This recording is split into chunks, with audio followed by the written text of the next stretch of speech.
So it turns out that since we were children, even subliminally through the Ninja Turtles, we've been fed unrealistic pizza expectations. Yeah. I'm surprised that they haven't made a Ninja Turtles pizza restaurant yet. They're themed restaurants. Why is there no Ninja Turtles themed pizza restaurant? I don't know. It could look like a sewer. There could be a giant rat man.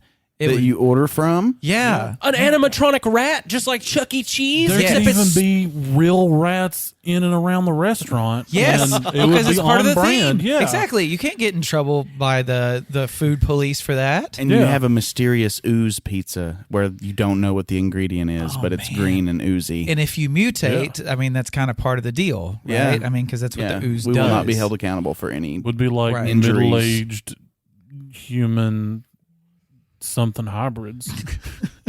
I thought you were trying to name the pizza place. No, I was just talking about if we ate this, plutonium laced pizza and we mutated, what would it be? Oh, well, Cows. Depends on the ingredients on the pizza. It'd probably take form. So if you had anchovies or something on there, you'd no anchovies. No anchovies. That is the one rule. That's what actually Michelangelo said on the phone. If you order anchovies, Shredder comes out of the kitchen just with a fog machine behind him, and he will run you out of the restaurant with real knives. Will they actually be sharp? Because in the movie they did not look sharp. I'm pretty sure we all kind of are Ninja Turtle archetypes. Like, I feel like you're Donatello or Dane. I would think that you were Leonardo. Leo? To be honest, okay. You're I'm good with both you're of those. Michelangelo. You're Raph, and I'm Donatello because I'm the teacher. Oh yeah, Yes, that's right. I got the good one. That's right. I didn't know I was so I wanted to angsty. be Raph, but you're just more angry than me. I mean, that is true. Hold He on. called you Mikey. You're the funny. Oh yeah, You're the goofball. I'm fine with that. Yeah. Because Michelangelo's he's the one that just comes through with all the one-liners, and I'm in for it. I will take up the Leonardo role. Yeah, I'm fine with that. I just need to find some size. You've been losing weight. No, I mean, yeah. Turtlebots, roll out.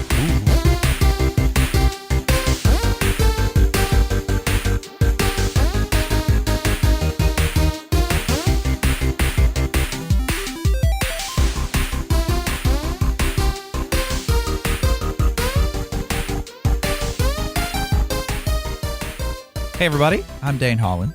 I'm Austin Shazam Pfeiffer. I'm Marcus. I am Electric Man. I'm Austin, no relation, Tiny Zint. And we are Nerded Through the Grapevine, the podcast where four best friends gather weekly to talk about our favorite parts of past, present, and future nerd culture.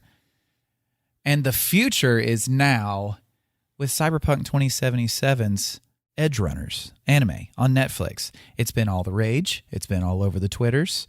They're trying to spoil it for you.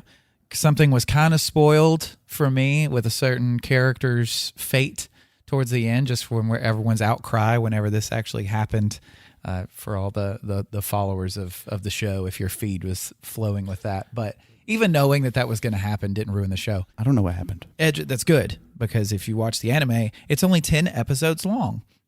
It feels And like 15 minutes. It's so fast. And not too long ago, we also got Arcane, the anime, based on the League of Legends characters on Netflix.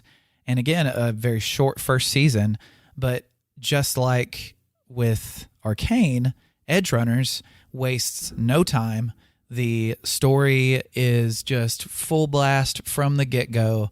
You're in it for every single second of the whole show. And it's based on the world of Cyberpunk 2077, the video game, and also tabletop RPG that predates the video game. I didn't know there was one. With that. Yeah, that actually, the 2077 Cyberpunk, it started off as a tabletop RPG to where you're in a cyberpunk futuristic world. And, why did no one ever tell me? I don't know. I thought you knew. I should have got an email or something. You didn't ask. Yeah, you didn't ask. But whenever Cyberpunk 2077, the game, came out for consoles and PC, it was a mess of just bugs and failed promises by the developer. And it was one of those things where the game had been made for forever and the hype was built up so much, and they had already said, okay, this is when the game's coming out. Instead of delaying the game, they just said, okay, here it is in all its like shitty glory. And everyone was furious about that because of how much hype was built up for this game, to where not many other games have this epic of a setting, and by a company that's as good as CD Projekt Red. And it took a lot of time for the game to actually be updated to the point to where it is a good playable story and not glitching out constantly. I got it as soon as it came out, and within the first 3 hours I had so many glitchy situations that I just decided to put it away until watching Edgerunners, the anime on Netflix with Austin. Mm-hmm. And much like many, many, many other people, thousands of people, the game is starting to be played again by everyone. And a lot of people that have written it off in the past have started playing it again because of the success of this anime, which is not something you commonly get in the video game realm, is when you get another piece of media that has to do with a video game or a video game setting, and it's good. Like, because in the past, like we've had, like with the Mario movie that I think most people know about it being so garbage. Well, you mean the audio cassette tape? The audio cassette tape to the movie of the Mario. I think the tape came out first, and then they just made the movie around it. Yeah, definitely. The tape was much better than the movie. It was. You should have heard it. Yeah. And Edgerunners has, and Arcane, we're seeing like kind of this renaissance almost of video game worlds and stories in like on the screen, and it working. Not the screen you play with the controller with, but the one you just watch with the eyeballs. But because The Witcher as well, I mean, that's the live action realm of it, but it's something also that brought a lot of people back to the game of Witcher to start playing it. And I quit the game just as quickly because it did not become easier. No, not at all. I really want to see this world that I've been watching on the television shows. I'm gonna play this. And you're dead. Damn it! Yep, not playing this anymore. Yeah, it's very difficult, but the setting of the show and how good the show is has brought a lot of people back to that game as well.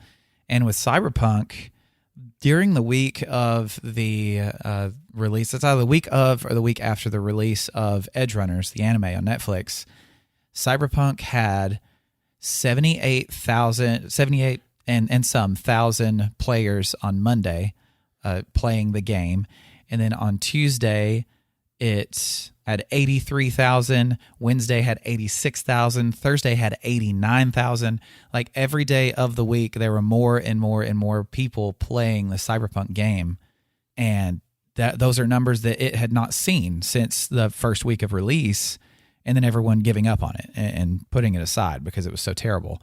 And that's amazing. Like, it was such a good idea by this company to, like, well, it was ballsy to think that they could make an anime that would get people excited about their video game that everybody had written off because it was such a colossal mess up. But it worked. Like, they saw the success with The Witcher. They saw the success of even with like Castlevania, like because of how good that anime was. Like, that got me into wanting to play Castlevania games. And then they, with Arcane, like more people came to League of Legends and probably quit it pretty quickly because they realized, wow, that show's so much better than that game is. But they took a gamble on it, and it freaking worked. And this, the story of Edgerunners, it doesn't follow the same character from the video game that you play as, because in the game you play as a character named V, and in this show you play, the main character, his name is David, and he goes by D sometimes, so a little bit close to V. But the setting is in 2076, so it's 1 year before the video game takes place. And so you see some characters in the show that you're going to later see in the game as well, and some of them play very big roles. And this also allows them to put little, like in an update, put little things within the world of the video game for you to run into that were in the show. Like, you can get the main character David's jacket because it's pretty iconic in the show. You can find that in the game, like in the world, and that's another thing that they're just like, hey, come play the game, and you can find this character's jacket, that you fell in love with in the first, in 10 episodes of the show. And it was just that part of the brilliant marketing that it worked on me. I've been playing Cyberpunk the last 3 days. And also in the show, they give you little snippets of like the same thing that they do in the trailers for the video game when he's like walking down the road, and then all of a sudden you see an advertisement with Keanu Reeves' character, just over on the side, and it's not nobody's paying any attention to it, just walking by, but you get to see that. Right. It's kind of like the same kind of subliminal, integration of here's these thoughts and stuff that are going to come on later, just like in I Am Legend when they had the Batman versus Superman poster on the side of the big building. Like nobody had said anything about that movie being made or anything even being in the works for it, except for when Legendary made that movie and they made that giant poster of it right there, and then everybody got to talking and thinking about it. It's just a little Easter egg thing because Johnny Silverhand is Keanu Reeves' character in the Cyberpunk universe. He plays a big role in the video game, but in the show, he just pops up for a moment. I think they may even show a little scene of him performing on stage because he was a singer and a guitarist in a band, as well as a terrorist of some sorts. But yeah, the little Easter eggs. So if you've played the game before you've watched the anime, there's Easter eggs for you there. But if you watch the anime before you play the game, there's also going to be Easter eggs for you too, like from the show. So they found a way for it to work, whether you've watched the show first or played the game first. Both are going to enhance your experience for the other. And it was so well handled in that way that I know it's just a ploy to get me to play their game more. I know what they're doing. But it doesn't matter because it was such good content that if you're going to trick me like that, then, please do it this way. Voice acting. They ignited your imagination. Yeah. They did, yeah. The voice acting was amazing. You're brought into it. His name. Dan. Giancarlo Yeah. Esposito. Yes. Yeah, he plays the voice of one of the main characters, one of the main baddies in the show. Yeah, he's an antagonist for sure. Yeah, definitely. But the voice actor, we watched the dubbed version of it. Yeah. And it was great. It was really good. But the story in it kind of without explaining too much to spoil, because I don't want to have to spoiler fight this since it just came out. But it's got a lot to do with kind of a lot of classism and things like that, which are very present in dystopic futuristic stories, and the main character and his mom are not well off by any means whatsoever. They're quite poor, constantly struggling, and something unfortunate happens within their story, and they're kind of the main troubles that the protagonist deals with that drives him throughout the rest of the story for him to go to the extremes that he goes to are based on how the less fortunate are treated in this world, and how everything is so automated and just you're not expected to get anything out of life basically if you haven't moved your way up. So it's either you're a corpo, which is somebody who works for the corporations, and makes all kind of money through them, or you're basically a street kid, a cyberpunk, an edgerunner is what these are called. And you're making your way through more black market ways and doing crime and stuff to get through it, because everyone in this world is crooked. Like everybody is. And what's crazy is throughout the story, it's not that far removed from reality. And I think that's another reason why it's so successful is because, yes, it's I don't know, almost like a sci-fi kind of, just because of how much the technology is advanced in it. Well, classism exists, on the forefront of most of our minds at this point, just because you see the way that, topics are handled, the way that certain things are handled. Like you're going to have somebody that has an almost incurable disease, but has all this money to throw at, and then all of a sudden they're just walking away. It really kind of does this same thing in Cyberpunk, in the Edgerunners, to show that, that class separation and how they're way more focused on making sure they take care of the ones with the money and making sure that they stick around because that money can keep flowing in. And then they get into situations with like the street kids and everything else like that. And most of the time they just end up getting killed. Right. Like it's ridiculous. Like, oh, they're not covered under this insurance policy. You just leave them here to die. Yep. And then we'll go over to this other person. Like the same incident happens. Two people are sitting there dying, and one person has the platinum insurance plan or whatever. So they take care of them, and they're just like, leave the other one there on the street. Like they don't have the right plan. So then they leave off with it. And that's not hard to imagine. No, it's not. I because mean, I've seen that in actual law enforcement. real life. Yeah, I mean, whenever an old lady had her insurance lapse in a time frame, they would cover for her to stay in a nursing home.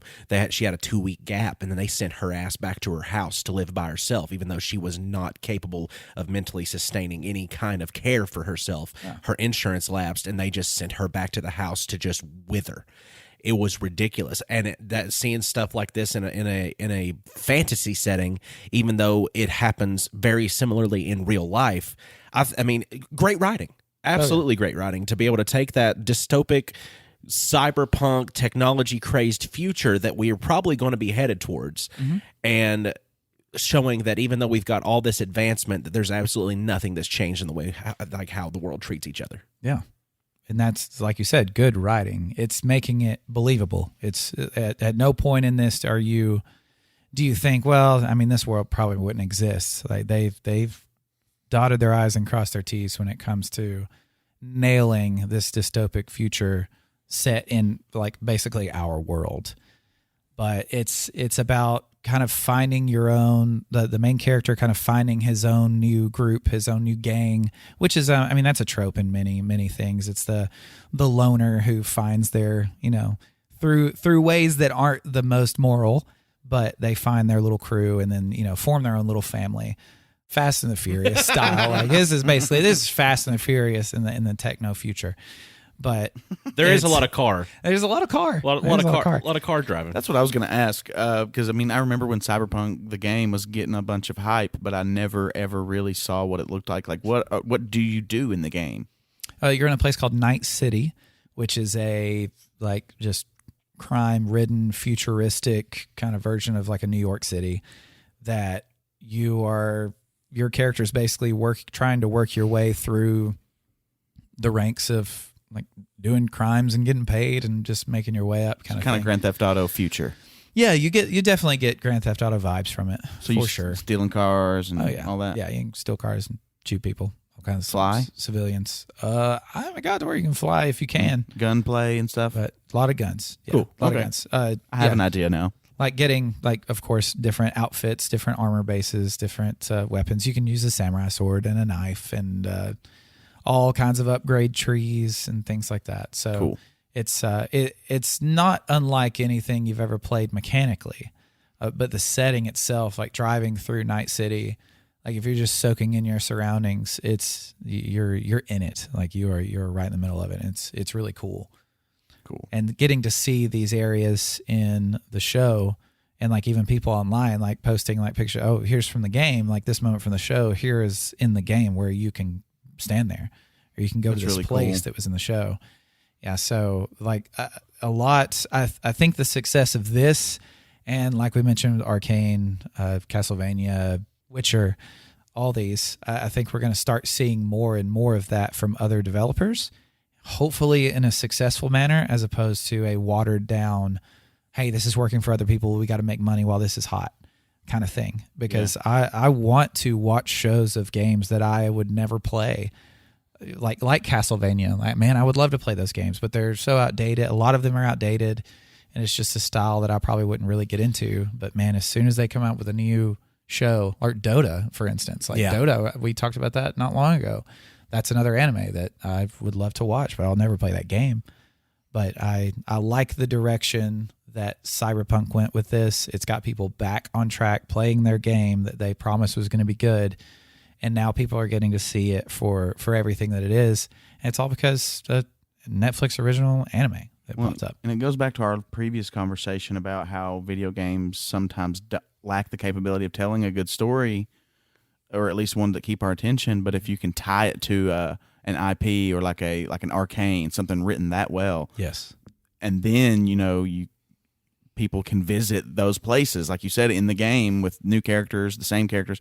I mean, I feel like that would help people like keep attention, a lot more, and just kind of supplement that weakness of video games to tell a good story. Yeah, Night City is the main city in the anime as well. Mm-hmm. Right. So it's taking place in all these familiar surroundings. Right, and that's really cool. It's like the TV show and the game are the same setting, the same map, and now you can just role play in your favorite show. I mean, like, it just makes sense in that way. Yeah. It's really cool. Yeah, and I mean, I've not played Cyberpunk, but I'm guessing that the world that you're going through, Night City, I mean, it's pretty interactive, and you're pretty able to go in most places, right? It's not just like... a lot of the buildings are locked off to be able to go into, just because being able to enter, every building in the city would be insane. But there are a lot of destinations and a lot of like places where you can access like the rooftops and stuff like that. Which reminds me of one of my favorite video games. What's that? Well, I'm going to go on a little bit of a descriptive tangent here, because I got to thinking, and my thinking process said, man, I've not played a lot of video games that I've stuck with and actually dedicated time to over the years, except save maybe a few. And a lot of these have been superhero-based video games. But I started looking at my list of all the video games that I've actually spent time on, and it's been narrowed down to actually only being about 2 different superheroes, which Spider-Man is one of them when it comes to the video game world. So accessing the rooftops and you're swinging and all the capabilities and stuff like that comes from the Spider-Man games. But then later on as well, you get that in the Batman games, to where you're able to actually, zip line up to the top of a building or whatever he calls it, like a grapple hook, and then you can swing places and then engage your wings and all this other stuff and glide. I mean, it's crazy how fun it is to actually go through these Arkham games and just bebop around rooftop to rooftop. But I'm going to talk a little bit about the history of my video game experience in chronological order, mind you. Mm-hmm. When it comes to Batman, the first Batman video game that I ever played was actually most widely available on Sega Genesis and the Sega CD, but they also released a Super Nintendo version of it as well, and that's the one I remember the most playing. It was Batman Returns, the video game. And in Batman Returns, it was really fun for me, because it was almost like, I don't know if anybody's ever played the old Power Rangers games. Oh yeah, they were so hard. There were Power Rangers games? Oh yes. yeah, the movie game was really good. They were so hard, but the element of them that made them more difficult was that most of the time, whenever you're playing these side-scrolling platformers that most of the the Super Nintendo and Sega games were at the time, they added an extra dimension to it, because you weren't just traveling left to right, you were also traveling front to back. So you had a lot more ground to cover, you had a lot more places that enemies could attack you from, and you had to be in the right positioning to be able to get those enemies and to kill those enemies. So that's kind of what went on in the Batman Returns video game. You had that side-to-side, front-to-back, and you would have to be fighting through these iconic scenes from the movie The Batman Returns. It didn't deviate much from the story of the movie. It was the game based on the movie. But the same problem with most Super Nintendo games is once you died at a certain point, guess where you got to go?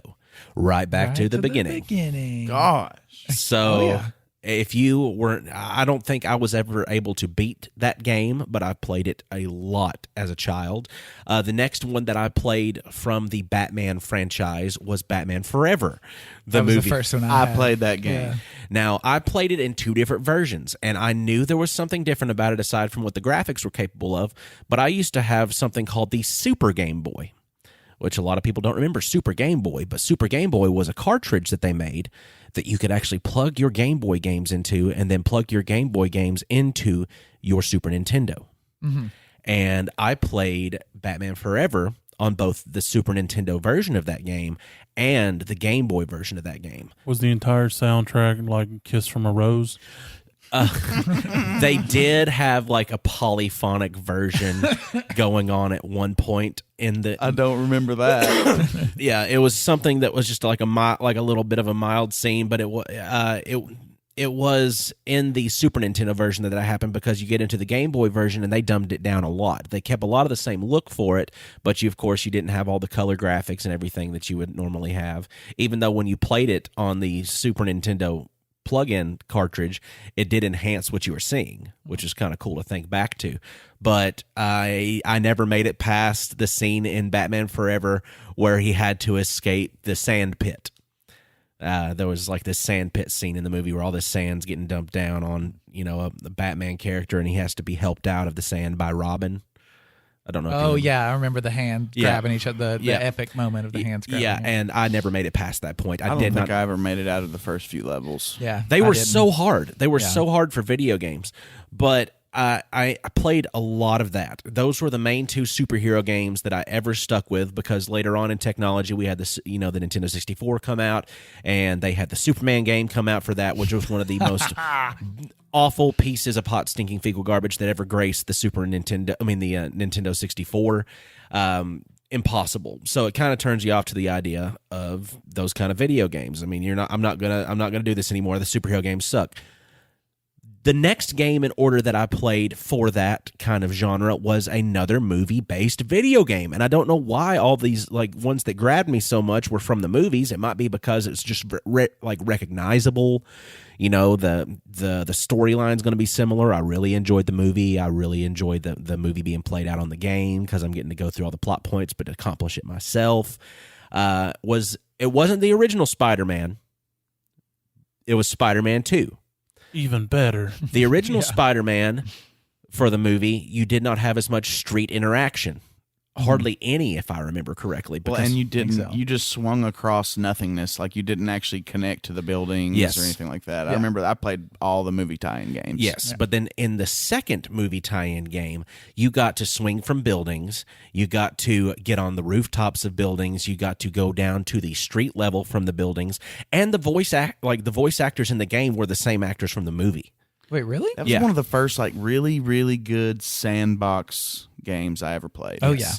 And you had a really good interaction thing happening with, which, mind you, it's like 5 lines. But the one that I can remember the most from it is whenever you're fighting a thug or something and you end up like actually knocking the thug out.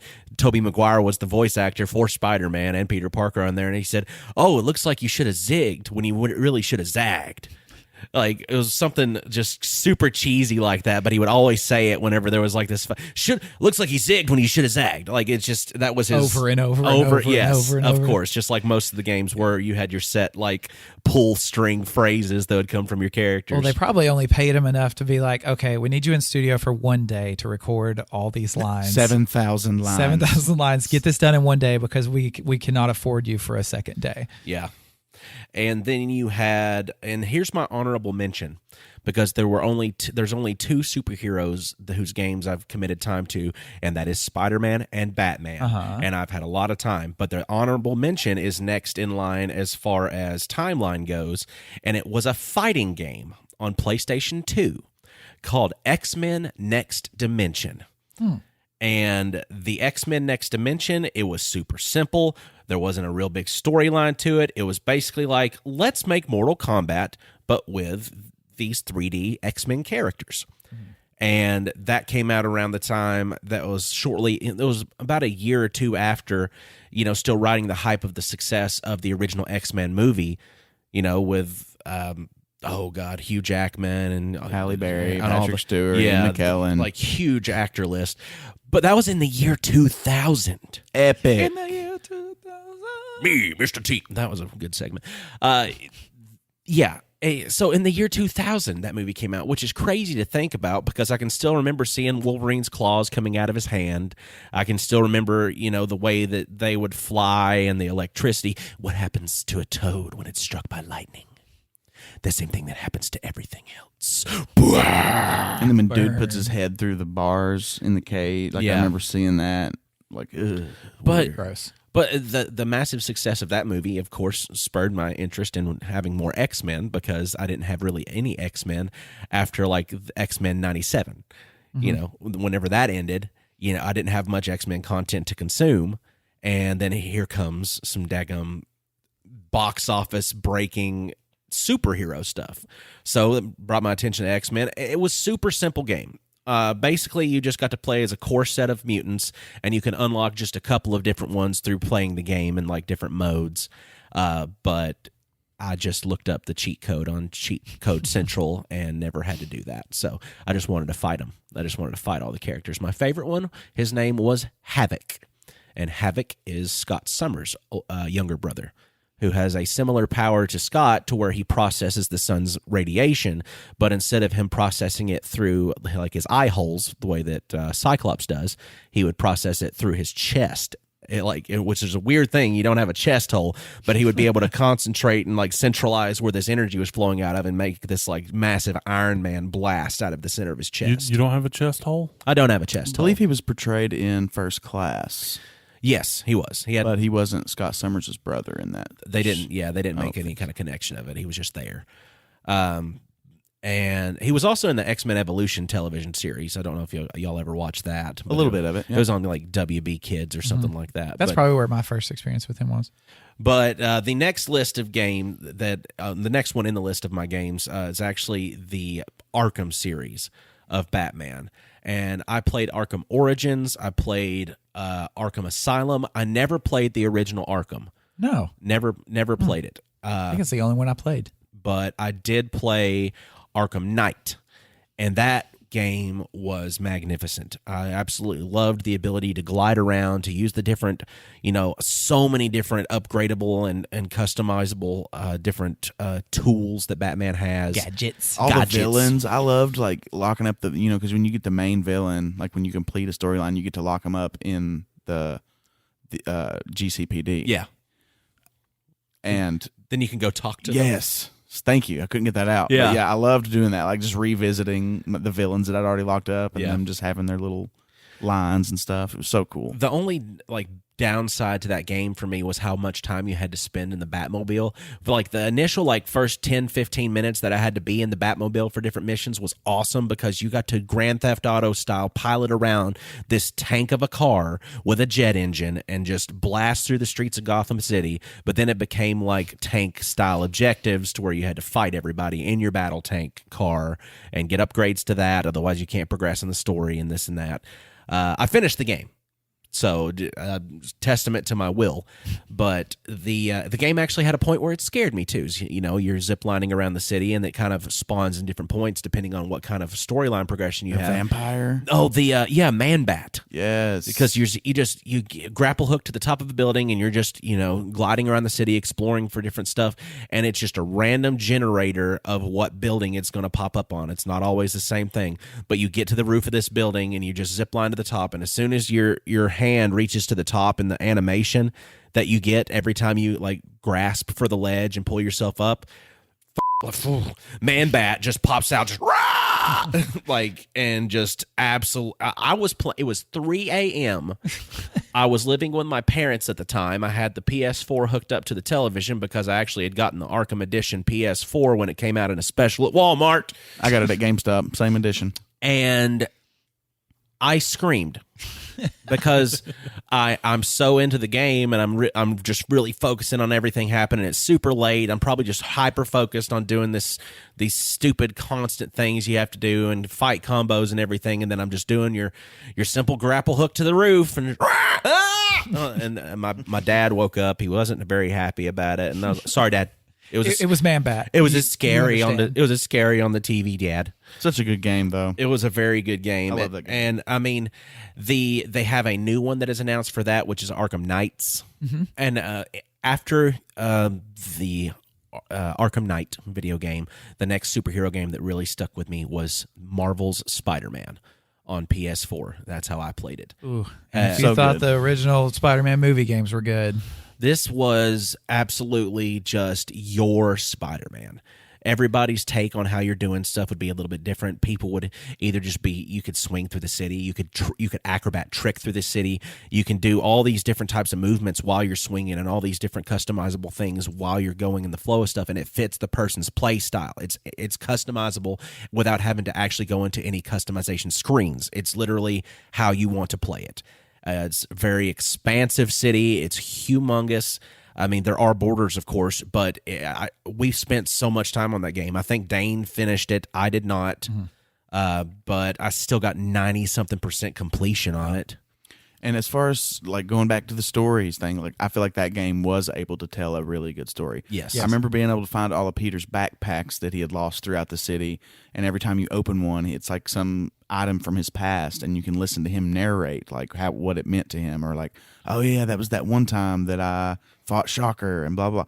I really enjoyed that. And then just all the cutscenes and acting and the story that they wrote for the game, I felt like did a really, really good job. Even something as simple as fast traveling somewhere, which, why would you fast travel when you can web sling your way across New York? Yeah. But the fast travel, they even put time into that because, like, they showed the subway scene to where he's like just chilling on the subway on his phone, just like leaned up against the subway door.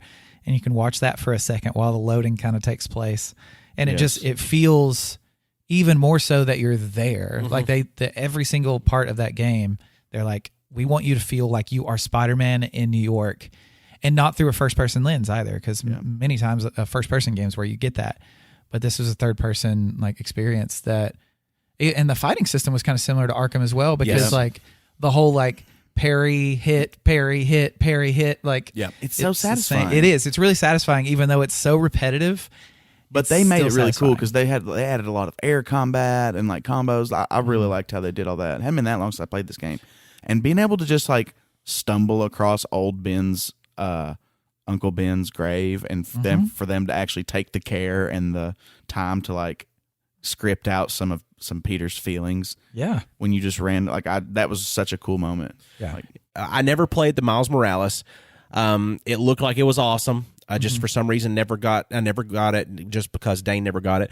And they set him up so good too in that game. Like he was a part of the actual story. Yeah. And then he gets his own spinoff after we know him as a character in that setting. So I thought it was really cool. So what they're looking at for a major release in 2023 is Marvel's Spider-Man 2.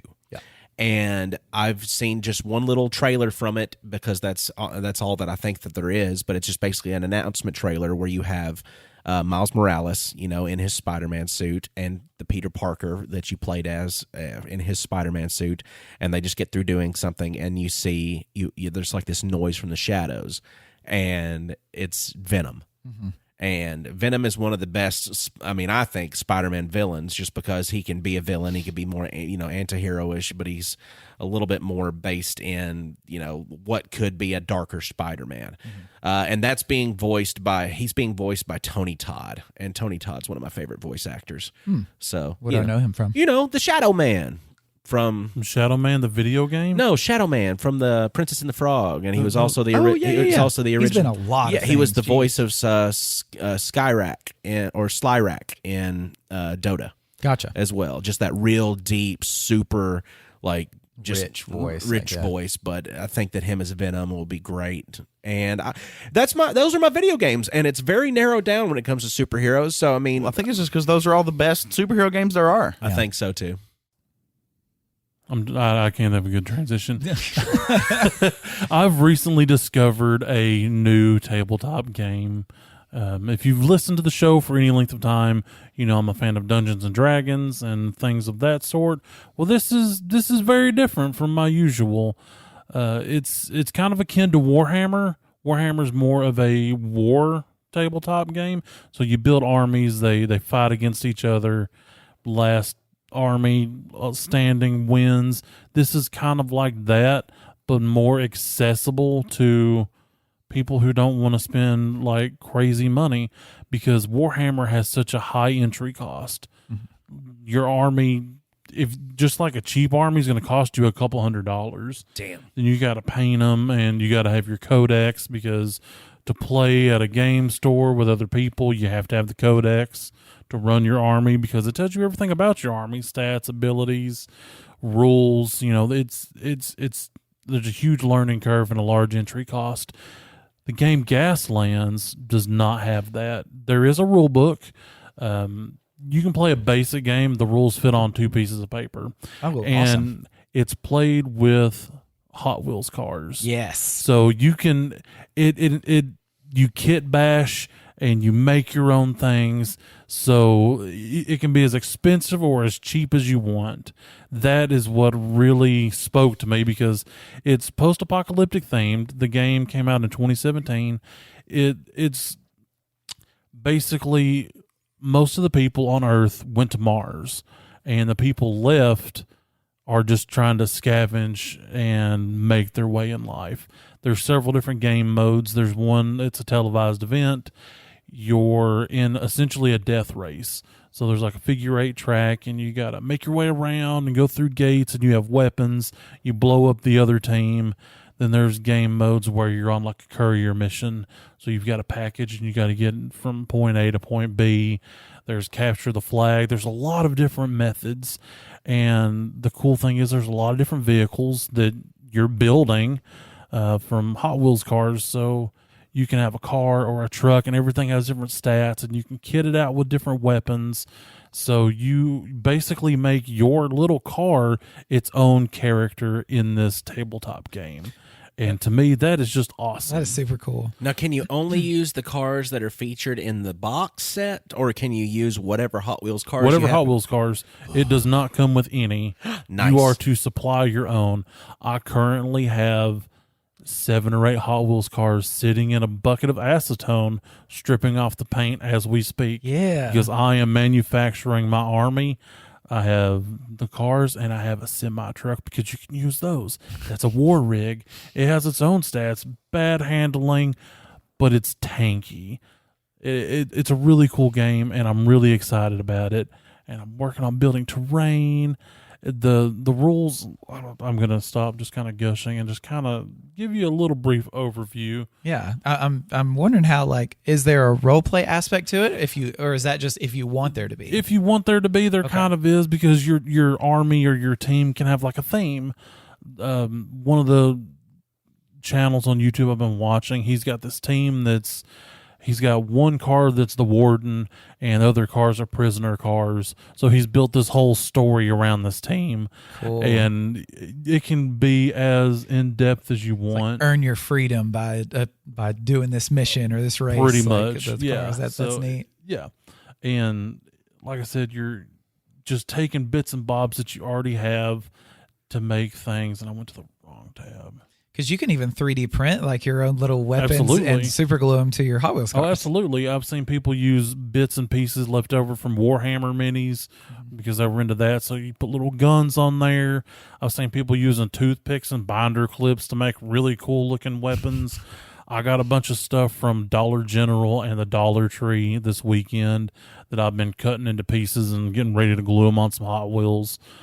Well, I have one of them are Hot Wheels. The other ones are some weird Dollar General brand, but it's the same thing. It won't matter by the time you're Right, done it with will it. not matter as Because you stat them out yourself, right? Exactly. You want these vehicles to be 1/64th scale, just so it fits within the landscape. Cool. So basically, you're going by gift from your aunt rules, meaning that it doesn't matter what type of car it is; it's always a Hot Wheel.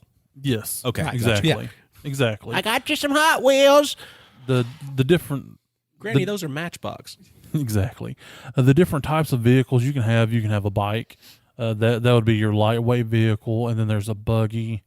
They each have pros and cons. Your basic general vehicle is a car and a performance car, and then there's pickup truck and vans, which I'm gonna Of course, you've got I'm to. gonna have a van. Gotta have a totally van. gonna. And you get all the way up to war rig and tank. The war rig, like I said, is the semi. So I'm looking. Look, if you have a bulldozer, Hot Wheel, or Matchbox, hit your boy up. I've been searching and scouring for one. If I can ever get to my toy chest in my mom's garage, I will give you all of the action figures that I can find from the Warriors of Virtue and whatever Hot Wheels car I feel like can help you in your Yes. adventures. Yes, and maybe we'll all play this game one day. Yes. Now I already want to make my own car. Like Oh, yeah. that's already in my head. Yeah. Like, ooh, what am I Like- gonna make? They look so cool. What these people can do with just like when they're making it, you're like, oh, this is gonna look stupid. Then they get it all done and painted up, and you're like, wow, I never thought cardboard super glue to a Hot Wheel would look so cool. So you said earlier though that there can be a role playing element if you want it to Yeah. be, and I totally want it to be. Oh yeah. I mean, so you can totally do that. can you like place like hero units inside the vehicles, like to where they could kind of get out and get on the roof and or Well, whatever. I don't know. I have seen people take, if you can find somebody of the right scale, put them on war rigs like manning guns. So that is a thing you can do. Each vehicle has its own number of crew. So depending on your vehicle, Okay. you can do different little things. Yeah. Crew. It's all the weapons and stuff are cosmetic because when you play the game, you build and stat out this character, for lack of a better term. Right. That's why you could make the crew whatever you wanted them to be. Exactly. Pirates. There's a couple of different phases, just like in any other game, like Magic. There's your upkeep and your attacking and spell casting and blah blah blah. This has the same kind of basic idea. You start off your turn by spending your audience votes, which you earn through various things that happen throughout the course of the game. So first round, you're not really going to have any. You'll roll your dice, and then you do your movement step, an attack step, and then your wipeout step. And you'll change gears and collect hazard points depending on your rolls and what movements you do, because you use these little templates to say, all right, I want to do a long straight shot. And that gives you so many dice to roll, and based on other stats, you have so many dice. And then so you roll to see how well you do, and you do good, you move that far, but you may or may not accrue hazard points, and you may or may not upshift, because each car is activated based on what gear the round is in, and it starts at gear 1. So every vehicle starts in first gear. Third round is in third gear, but if you have a car that's in first gear, that car can't be played this turn until it comes back around to first gear. Okay. So it goes through 5 gears and then goes to the first gear again? It goes through 6 gears. 6 gears, if that vehicle is statted to have 6 gears. 6. Okay, but if it's only statted to 5, you can't participate in the 6th gear. Correct. That makes sense. And so you try to achieve your objective, and depending on what mode you're playing, your weapons come online at different points. Like Death Race, you pass through a couple of gates, and your weapons don't really come online until you pass through the first gate, unless there's a collision, because you can collide and knock people, and it's really cool. And you can build all this terrain. It's all just making fun with garbage, more or less, just cheap garbage. It's what I did as a kid, like by myself or with my brother, but with a rule set, because I used to have, the carpet or the rug that's in the shape of like a race car or a city with a track. Yeah. Like we would have our cars, or even if we didn't have that rug, like just a place to where you're racing and bumping into each other and saying you're shooting and stuff. Like that's something I did as a kid, but now as an adult, I can still enjoy that, because now we crave, rule sets, and things like, I want to know like the core of the game. You want to win, not just shoot them up. Yeah.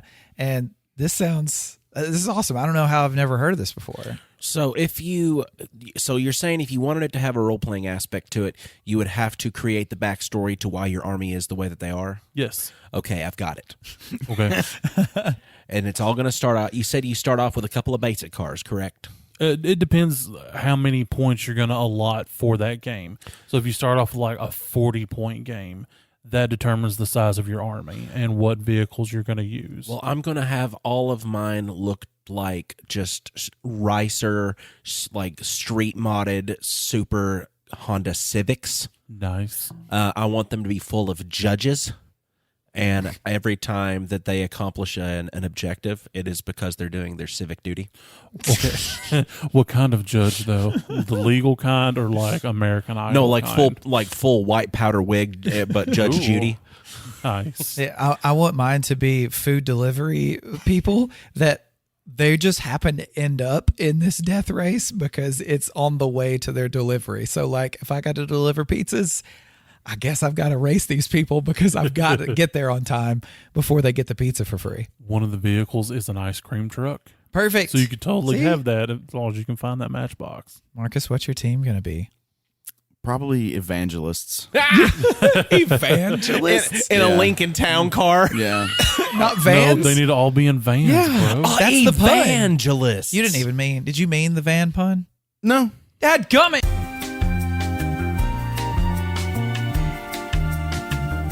I never mean puns. I know, but we got it immediately. And yeah. That's a good thing. If it would have been intentional, it would have been so good. It wasn't. Whatever. It wasn't. I was wanting to ring the bell.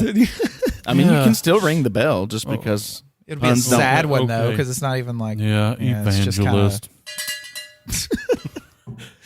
So my new mission, if I choose to accept it, which I have, is to go find some cars and turn them into... Now, if I have, let's say in the game, my car has a machine gun on it, Does my physical model need to have a little No. machine gun placed No. on it? Okay. I mean, it it's was cool to better put if them it on there for does. aesthetics. Right.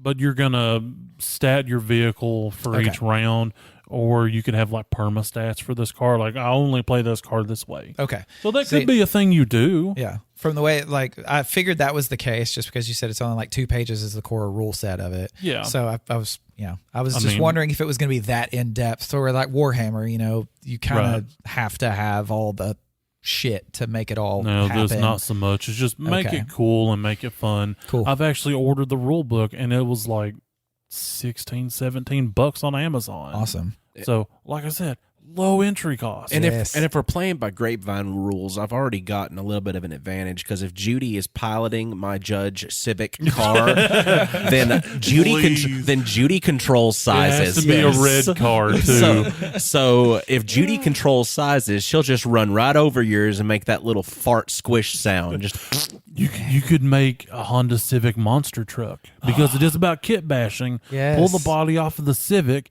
and put it on one of the Hot Wheels monster trucks. oh my god! and then 'cause that can be Judge Judy. Judy controls sizes. Yes. So yeah, and that's the greatness about this game. You just it just seems so fun to me. Yes. And I've just been digging into it this whole week. I've been watching people build just the craziest things out of like pipe cleaners and Q-tips and just whatever little bits of cereal boxes that they make them look like armor plating. I don't know how that looks cool, but it just does. I can't wait to make ours. Yeah, it'll be awesome. Yeah, the first thing I thought of was like the turtle van, Yes. I Oh, yeah. wanted to arm it with the hero units, like you could just literally have the Ninja Turtles in their van. And it long- shoots the Nice. manhole covers Yes. like out of the front of it, like the Yes. toy did. Just make the turtle van, right? Yes. So I got this new TV and it just has Roku on it, and it has the Roku channel, and I was like, "What is that?" I clicked on it, and the 3 Ninja Turtle movies are on there, the live action ones. Nice. Yes, so nice From because the 90s. yeah, Yeah. I don't know of any other. Oh well, yeah, The I newer forget. ones, I forgot about that. That's not what we're talking We're about. talking about canon movies, okay? No, I mean I don't know. I've seen those new ones, but I don't exactly know fun. how I feel about them because I'm just so partial to those. I watched that movie the other day, like the first 30 minutes of the first one. Mm-hmm. I remembered it's every single little detail. Like I remembered. I wouldn't if I wasn't watching it, but it's just one Right. of those things because you'll go watch a movie you haven't watched in a couple years, and you'll notice like a scene, like, oh man, I forgot about that scene or something like that. Not in this movie so far. I have not forgotten anything about it. I don't know why. It was just seared into my brain. So I hard. get it. Yeah. Yeah, you of Yeah. all people. I was babysat by the video cassettes, and I had all 3 Ninja Turtles movies. In fact, they're all sitting next to me right here, the same copies On VHS. that I was babysat by. Yeah. I only watched them on audio cassette tape. In your Goosebumps audio Yeah. cassette player. Okay, I'm just kidding. I actually owned those VHSs. So I don't know. I wanted to talk about Turtlemania because we were born right in the smack middle of Turtlemania. All of us were. Oh yeah. Yeah, we was. Dude, until I was like 7, that's all there was just how many Ninja Turtles can just have. I could sing the song before my brain could form like coherent memories. I've known the turtles longer than I've known Jesus. So you accepted the turtles into your heart? Oh yeah. absolutely. Early and at on, least early you can on. physically see them saving you. So they were created by Craig Laird and Kevin Eastman. So there was just 2 buddies. They were just goofing around, one comic book. What's the word? Artists. Yep. And they created these Ninja Turtles. He thought it'd be funny. The slowest animal is like a ninja. These fast, warriors. And then his buddy came up with the Teenage Mutant aspect of it, and they drew them, and they thought it was funny. They went to bed. They said the next morning they kind of woke up and they're just like, I think this is cool. Like we should keep going with this.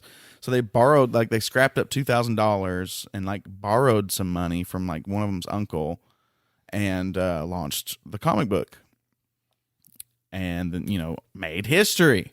So that was like the beginning of it. But then in like 86 and 88, they signed a deal with Playmates to make toys to launch the first action figures and like a 5-episode cartoon. And that's when it really, really hit. Because, there was the comics, and I think they were kind of more geared for comic book fans, older fans. They were brutal. Yeah. They were slicing grittier. people in half. And they also they all had the same red mask in the comic books, so they had to change it up with the toy line and the television series so everybody could distinguish who was what turtle. Right. Well, the original comic books were in black and white. Yeah, I mean, Right. But that was their.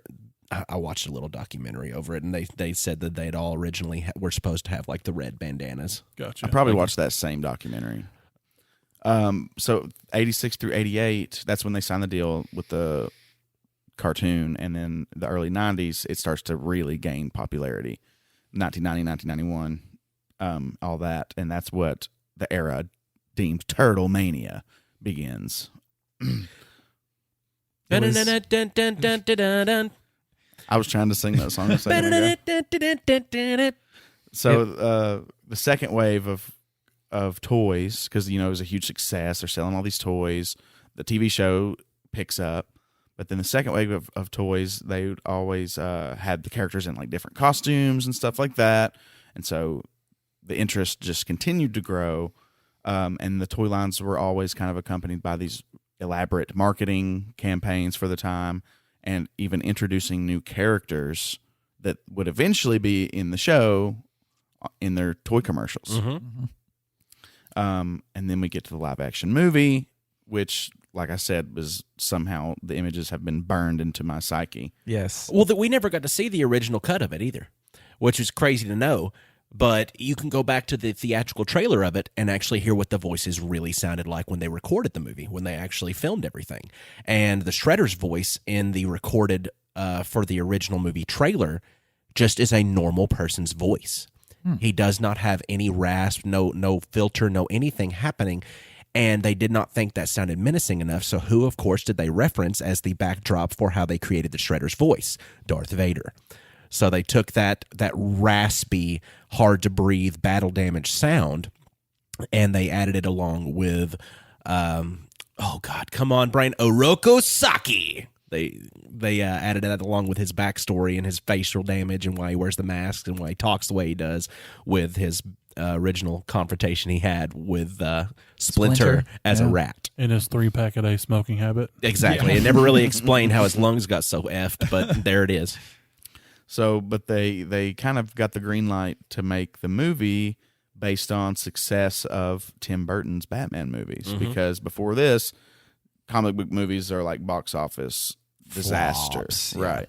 And so the success of Tim Burton's Batman kind of allows them to take a stab at the live action movie. The first one was so dark and gritty too. I loved it. I mean, I think it's great. I mean, of course, it's stupid, but that's some of the appeal. Maybe not when you're a kid. When you're a kid, it's the coolest thing you've ever seen. Yeah. But then you're an adult. You're like, okay, this is kind of ridiculous. I mean, they got Splinter chained up, starving to death in the back room of like this warehouse to a chain link fence. It's dark for a child. Like we were like 3-4 years old, and we're sitting here watching this. Like, oh, don't hurt him. Yeah. Well, and just like everything in the 80s and early 90s, there's like this backlash where, are the turtles making our children violent? So that was a big thing. Just, of course, that they were just, of course, the kids are having fun with some turtles, and of course they're going, They shouldn't be having fun like that. Look, my kid kicked a hole in the wall. Well, It's like, okay, well then quit making them watch TV and like teach them to not do that. I think I've told this story on the podcast before, but I don't know for sure. Growing up, my father showed up at the house with 4 turtles in a shoebox. Yes, And and you put the letters on their I backs. did. And I had them for multiple days. Probably they were probably way less than a week, but I would go out there and I would just like look at them and watch them like crawl and walk about. I put grass in the kiddie pool to recreate what they was used to, but I don't think they were happy. So I'm pretty sure that's why we just released them back into the wild. But They will were find you cool. one day. One day I will As find ninjas. these. Yes. You were their Splinter. I was. The, I tried petting them and it didn't work out. Alternate reality where you Tiny are the leader of the I'm turtles. so on board for that. The animatronics were awesome for those movies, like the Jim facial, Henson. yeah. And it's As so good. That's the thing. As a kid, you're seeing the turtles in real life, and as an adult, you're going like, these are all practical effects, and the puppetry of these things is impressive, and it just looks, because the new ones they're all CGI'd. And there's just a disconnect there. Yeah. It's kind of like whenever you're watching, like with Jurassic Park, the original Jurassic Park, all of it's practical. Maybe a little bit of a fusion back. It was a fusion back then, right? Of Yeah. Well, But- it was We've ground. seen it time and time again. The stormtroopers from the prequels. Right. The Hobbit did all the CGI orcs. right. Too There's much. just- Too much CGI. It takes you away from it. But Yeah. when its base is practical effects and CGI is used to enhance it, it just makes it so much more real. And that's something the original Ninja Turtles movies have that the newer ones don't. Absolutely. I think that's actually a really good point. Also, I don't think the new ones have like one of my favorite characters, Casey Jones. That's, They do. do. Oh, well, I've only seen the first one, Okay, so- the guy that plays Arrow in the Green Arrow TV show. Steve Arnell, is that his name? I don't know. I think something like that. But if you've ever seen that guy, Yeah, I know what he looks he like. plays Casey Jones in the newest one. I can see that. Yeah. Yeah, Casey Jones is cool. Yeah.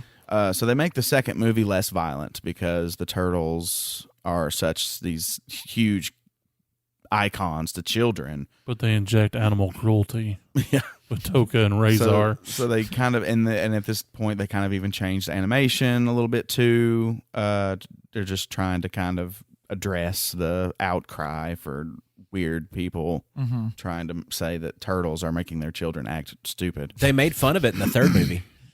Yeah, they might have. I don't know. Well, The turtles always kind of did break the fourth wall. the premise of that third movie is that they're transported back to feudal Japan, and through their egg timer that April O'Neil called it. It's just it looks like an antique egg timer, and it's a literal staff that controls the time continuum, whatever. No explanation. But they get back and they're treated as demons, as the kappa of the feudal Japanese beliefs and stuff. Like they were treated as the kappa, the demons. So It sounds like such a cool idea that they just did not execute. yeah. I loved it. I did too. I loved the third one, and everybody Yeah. hates the third. But I was like, they're Ninja Turtles and they're samurais. Yep. And it was so cool. It was my second favorite of the three. I mean, 1 and 2 is definitely my favorite iteration of the turtles. 1 and Even 3. over the show. and cartoon. the wolf would appreciate this small fact, but the wolf would know wrestlers, and the first theatrical appearance as an actor of Kevin Nash was in Super Shredder. the Super Shredder in Teenage Mutant Ninja Turtles 2. Whenever the Shredder gets himself doused in all of the ooze and he becomes a super huge human being like Super Shredder, that's Kevin Nash. during the Vanilla Ice cool. concert. Yes. Go That's Ninja, go awesome. Ninja, go. Oh my goodness! Again, they're so popular. I mean, there's everything from towels to slippers to toothbrushes. I mean, everything is turtles. Bed sheets. I had the bed sheets. And so, the Ninja Turtles went on tour in a live rock concert tour called "Coming Out of Their Shells" tour. Yes. That would kill them. Yes. that would. That would kill them. Turtle shells are their bodies. skeletal Yeah, system. so they're getting naked apparently. That's part of their skeletal system. That's yeah. like saying, just remove my ribs, just all of them. So they were in these anti-drug. They were very anti-drug and crime in these songs and stuff. Released a whole album. It was a hit, of course. They went on tour, playing music, dancing. I mean, it's hilarious. And honestly, I've been listening to some of it. A grown man should not get this much pleasure out of that album. It's embarrassing, but at the same time enlightening. We're not here to judge you for what you like. Oh, no. Marcus. I mean, this is a safe space. Well, you had us listen to a whole song before Yeah. we started recording, and you're like, "Do you know who this is?" And we're all like, "No."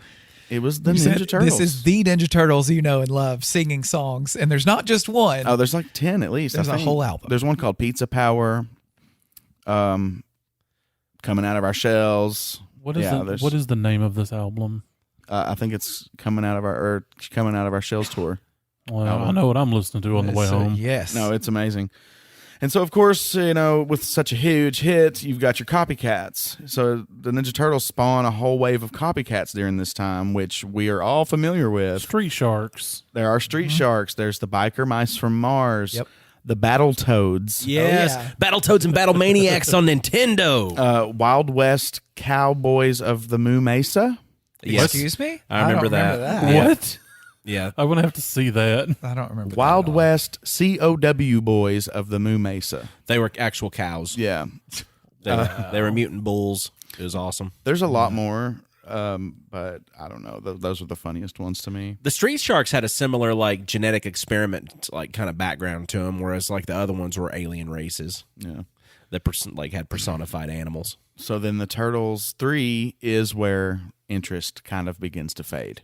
Once the release of that third movie, they kind of are slowly dwindling down to where 1996 is the last year of the cartoon because a new force has come upon the scene known as the Power Rangers, Yeah. which the Turtles even crossed over once they tried so hard to revive it to where they made Ninja Turtles The Next Mutation, where they add a fifth character named Venus.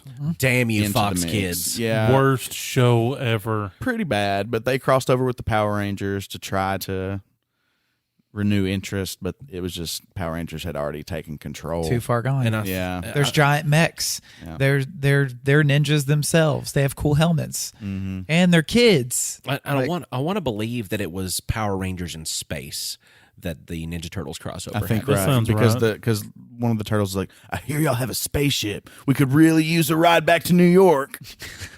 Just so stupid.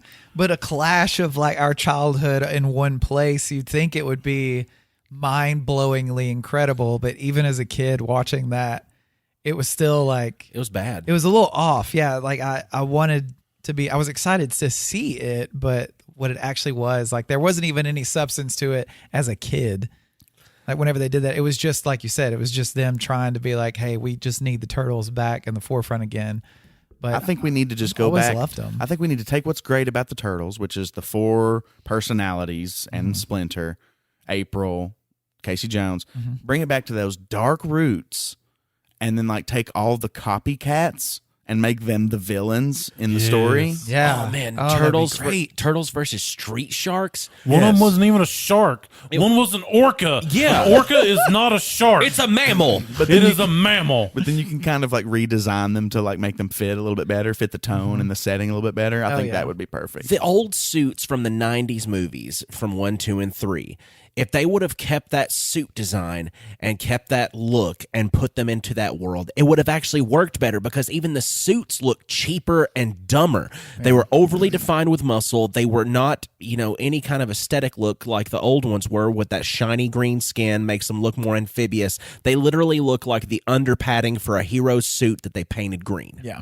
And that might have been what they did. They probably probably went to their prop building and said, well, which one of these things can we paint green? Because we need a turtle. Is that why I bought one for $20 on Wish? That's exactly why. They said it was, used in the show. But yeah, Turtlemania is over. We grew up through it. We experienced it firsthand.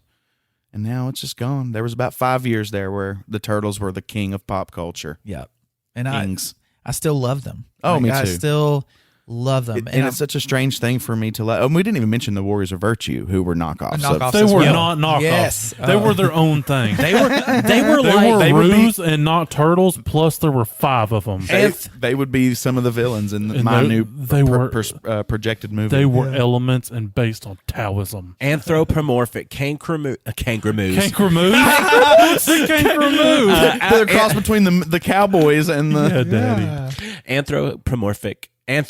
There we go. There it is. Kangaroos that were kung fu based with the Tao and all that other stuff, but they were a mix of the Power Rangers and the Ninja Turtles because they made them all different colors and different powers, just like the Power Rangers had their different things, but they also had all the kung fu action and the animal nature from the Ninja Turtles. I mean, Well, it was a good. I'm just going to let Copy. you live in your truth, and I'm going to live in my truth. That's that what we says your do. truth is a lie. I really want to see Raphael decapitate all 4 of the Warriors of Virtue. I mean, look, I would still see that because I like the turtles better. That'd be hard to do with a sai. would, Decapitate because they're somebody? they're That would poking. take time. You'd have to like perforate like the neck and then like kick it off. Or you're going like cross action with the two long ones. And you do this twisting motion, and it's more of a ripping off than a cutting off. Now, the Turtles did have a resurgence here recently as far as like internet popularity because there was this kind of a big short film. Doesn't make any sense the way that I say A it. medium But film. a short film that hit it big as far as streaming goes that was based off of the Ninja Turtles, off of a comic book called Ronin. Or was it the last Ronin or something like that? But it was 47 Ronin? No, but it was the Ninja Turtles in a CGI style that looked a lot better than anything we've seen in movies. I mean, it was grittier. It was more realistic. Everything fit the way that it was supposed to look, and it was dark. So if you wanted to kind of, I don't know if you've seen that yet. I haven't. But you need to look it up on the YouTubes. Just type in Ninja Turtle Ronin, and it'll bring it up. And it's only like a 5-6 minute clip, but it is very epic. It's very well done. It's heart wrenching. I don't know how the hell they did that in 6 minutes, but good on them. Yeah. Well, it's because of the history we have with the turtles. Like, and just we already know the setting and their personalities and their connection, and they were able to gut punch you with it. Just now, we just need to grow them up a little bit. Yeah. Middle-aged mutant turtles. Or just mutant Ninja Turtles. Like, this is what they've become. I like middle-aged mutant Ninja Turtles. I think that's amazing. No, we need 'cause- to freaking ring that bell. No, that's awful. I can't lay claim to that. I saw it on a meme. It has Okay, we can't ring the bell then. that has sitcom vibes to it that I don't agree with. Like, they'll be all having to live in the same house, and then it's like Full House, but with Ninja Turtles. Oh man, we're having too many ideas. We got to start writing some of Like this stuff Golden down. Girls-ish. We got yes. Oh man. Okay. Mikey would probably be like the one that's flagrant. That's a real nice way to Yes. say Blanche. Yes, understood. We got to get off of here and go write some of these ideas down. Thank you for listening to us on Spotify, iTunes, Good Pods, blah, blah, blah. Wherever you're at, 5 stars. Tell everyone why you love us in the comment thing for the 5 stars and why you hate us, as long as there's 5 stars there. And then go get a t-shirt if you don't mind. The Christmas times are coming. The holidays are here. The Halloween's coming. It's around the corner. Buy a shirt. Well, wow. Links in the description. Go buy. Go spend money on things that I made. And if you'd want to discuss which hero team you'd like to see face off against the Ninja Turtles as their nemesis in the live action remakes, go ahead and let us know by getting on Facebook, Twitter, or Instagram, but looking up at Nerd Grapevine. And then if you wanted to donate a little bit to the cause, receive a shiny holographic sticker with the Nerd Through the Grapevine logo and our love forever and ever. Join Patreon. You can get on there by getting on Patreon, looking up Nerd Grapevine. You'll be able to find us on there by doing that. Also, we've predicted a lot of stuff on Nerd It Through the Grapevine that's come to fruition. You know, we've brought back Real Men of Genius. You know, we talked about celebrity deaths by accident before they happened. Did we kill the queen? We didn't kill the queen. That good. wasn't us. That That was wasn't The us. Simpsons. Oh, okay. But you know, we could talk. We could talk about that, but with great power, as Spider-Man says, with great power comes great responsibility. There was actually a scare this last week where one of our listeners tried to kill me. It was an accident. I'll let everybody see some photo shots of it if they would like to. It's the funniest thing ever. But be careful. You can't talk about that stuff openly a lot of times because they wouldn't get it, and that would cause them to have a lot of. So I watched the Green Lantern movie the other day just to see if it was as horrible as I remember. How do you feel about it? It caused a lot of discord in my inward being. Find us on Discord. There's a link in the description. We share memes. We talk. Sometimes we might stream stuff. You never know. Sometimes we just talk about streaming stuff and never actually stream the stuff. Little tease. But there was one time that we actually did stream stuff, and there was a couple people there. You people know who you were. We want more of you. Not more of the same person, but more of other people. So anyway, you click the link, join the Discord, be part of the Backyard Bonanza. We're on there live, uncut, uncensored, and irrevocably circumcised. Deep in the sewers of New York, Dane finds 4 grapes lying in a vat of radioactive ooze. What do you do with these grapes? I arrange 4 shot glasses, and I take my shaker, and I pour this toxic, oozy grape goodness into my shaker. I give it the old 1-2 over the right, the old 1-2 over the left, and I pour it into the 4 shot glasses. I hand them each to you, and I say, as we hold up our shot glasses to each other, hold up your hands, guys. Make it where your hands are holding up a shot glass. And I say, This is awkward. it's Morbin time, and we clash and we shoot them back, and then we all get cancer. that's the sound of me turning into a turtle, a What? middle-aged turtle. Like, all right, dudes and dudettes, Major League butt kicking is back in town.